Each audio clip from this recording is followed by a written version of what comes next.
এই গরমে বেশিক্ষণ রান্নাঘরে থাকতে কারোরই ভালো লাগে না, তাই আপনাদের কাছে শেয়ার করছি খুবই সহজ এবং সুস্বাদু এক রেসিপি।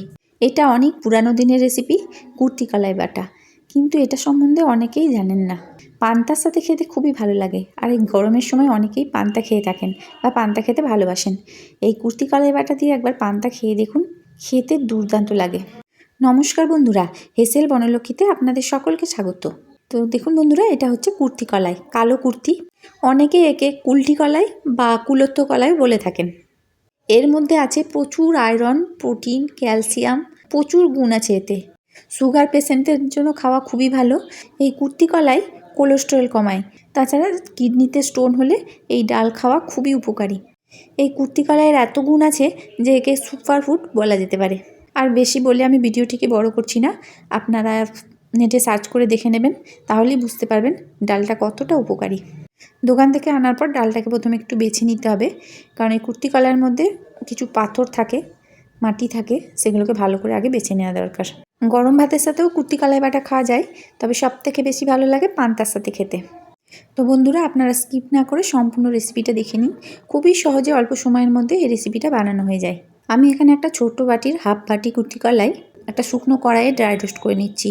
গ্যাসের ফ্লেম অবশ্যই লোতে রাখতে হবে। কুর্তি কলাই যদি কাঁচা বাটা হয় তাহলে কিন্তু আসল স্বাদ পাওয়া যায় না, তাই অবশ্যই এটাকে প্রথমে ড্রাই রোস্ট করে নিতে হবে।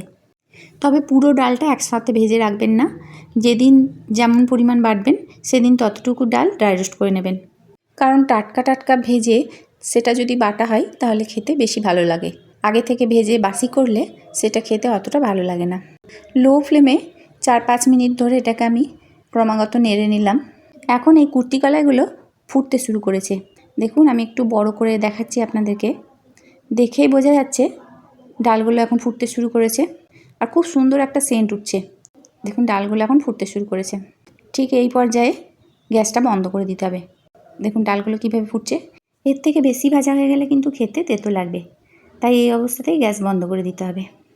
এখন এই গরম গরম কুর্তি কলাইটাই ভালো করে ধুয়ে নেব, তারপর এটাকে একটা বাটিতে ভিজিয়ে রেখে দেবো। গরম গরম কলাই যদি ভিজিয়ে রাখা হয় তাহলে এটা তাড়াতাড়ি ভিজে যাবে। নর্মাল টেম্পারেচারে জল দিয়ে 2 ঘন্টা এটা ভিজিয়ে রেখেছিলাম, আর 2 ঘন্টাতেই এটা সুন্দরভাবে ভিজে গেছে। এখন যে এর মধ্যে যে কালো খোসাগুলো আছে সেটাকে আগে ছাড়িয়ে নিতে হবে, কারণ এই কালো খোসাগুলো শুদ্ধ যদি বাটা হয় তাহলে দেখতে খুবই কালো হবে আর খেতে অতটা ভালো লাগে না। এইভাবে হাতে করে একটু কচলে দিলে খোসাগুলো উঠে আসবে। তো দেখুন বন্ধুরা, কীভাবে খোসাগুলো উঠে আসছে। দেখুন, হাতে করে একটু চিপলে খোসাগুলো উঠে আসছে। যতটা সম্ভব হাত দিয়ে চটকে খোসাগুলো উঠিয়ে নিলাম। এখন আবার এর মধ্যে জল ঢেলে দিলাম।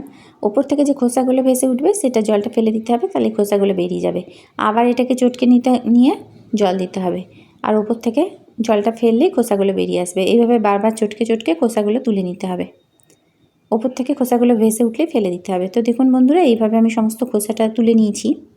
সম্পূর্ণ জলটা ফেলে দিয়ে এটা এখন একটা মিক্সার গ্রাইন্ডারে বাটিতে ভরে নিচ্ছি। এটা আপনারা শিলেও বাটতে পারেন, তো মিক্সার গ্রাইন্ডারে বাটলে তাড়াতাড়ি হয়ে যাবে। মিক্সার গ্রাইন্ডারের বাটিতে এখন সামান্য খাবার জল দিয়ে দিলাম আর মিহি করে বেটে নিলাম। দেখুন বন্ধুরা, ঠিক এইভাবে মিহি করে বেটে নিতে হবে। এটা এখন মিক্সার গ্রাইন্ডারের বাটি থেকে একটা বাটিতে ঢেলে নিলাম, আর দিয়ে দিচ্ছি এর মধ্যে পরিমাণ মতো লবণ, দিয়ে দিচ্ছি কাঁচা সর্ষের তেল। এখন এর মধ্যে দিচ্ছি লঙ্কা কুচি, আমি 2টো কাঁচা লঙ্কা কুচি দিলাম। লঙ্কার পরিমাণটা আপনারা ইচ্ছা করলে বাড়িয়েও নিতে পারেন। আর দিয়ে দিচ্ছি ছোটো সাইজের একটা পেঁয়াজ কুচি। এখন এটাকে খুব ভালোভাবে মিশিয়ে নিতে হবে।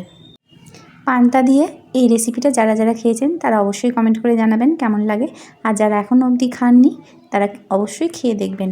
আশা করি আপনাদের খেতে সবারই ভালো লাগবে, আর খাওয়া তো খুবই উপকারী। খুব ভালোভাবে এটা মিশিয়ে নিলাম। এখন এটা পান্তার সাথে পরিবেশন করব। রেসিপিটা ভালো লাগলে প্লিজ লাইক, শেয়ার, কমেন্ট করবেন। আর যে সকল নতুন বন্ধুরা রেসিপিটা দেখছেন তাদের যদি ভালো লেগে থাকে তো প্লিজ চ্যানেলটিকে সাবস্ক্রাইব করার সাথে পাশে থাকা বেল আইকন অবশ্যই প্রেস করবেন, তাতে আমার নতুন ছাড়া ভিডিও নোটিফিকেশান আপনাদের মোবাইলে আগেই পৌঁছে যাবে।